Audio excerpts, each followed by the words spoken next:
Hi everyone, in this quite short video we'll be looking at how are we going to annotate the periodic table to help us answer questions better.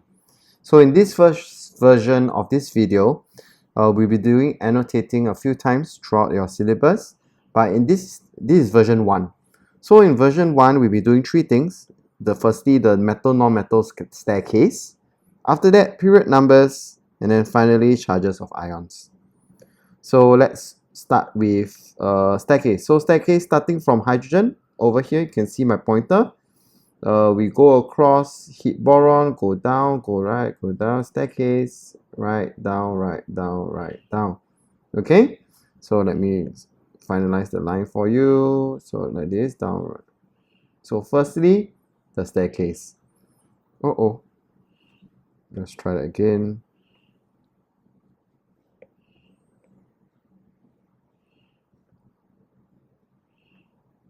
Okay, so everything on the right side, they are non-metals, and anything on the left side, they are metals. Next one, period number. So period number, very important because common mistake is that they forget to put the 1 here. So let's all put the 1 there and a blank. So 1, 2, 3, 4, 5, 6, 7. So these are the period numbers. Finally, charges of ions. So let's look at group 1. So in group 1, we have one valence electron, and because we have one valence electron, it will form a 1 plus charge. Group 2, we have two valence electrons, so we form a 2 plus charge. Group 13, we have 3 valence electrons, so I'll lose 3, so it's 3 plus charge. Now let's look at group 18.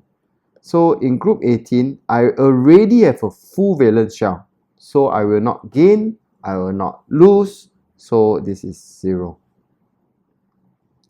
Group 17, I have 7 valence electron, so I'll gain 1, so 1 minus. 16, 6 electron, 2 minus. And 15, 5 valence electron, so 3 minus. So I go from plus 1, plus 1, plus 2, jump across, plus 3. Then I'll draw a X. Why X? Because we are not very sure whether it's going to be plus 4 or minus 4. So plus 1, plus 2, plus 3. X, 3 minus, 2 minus, 1 minus, and 0.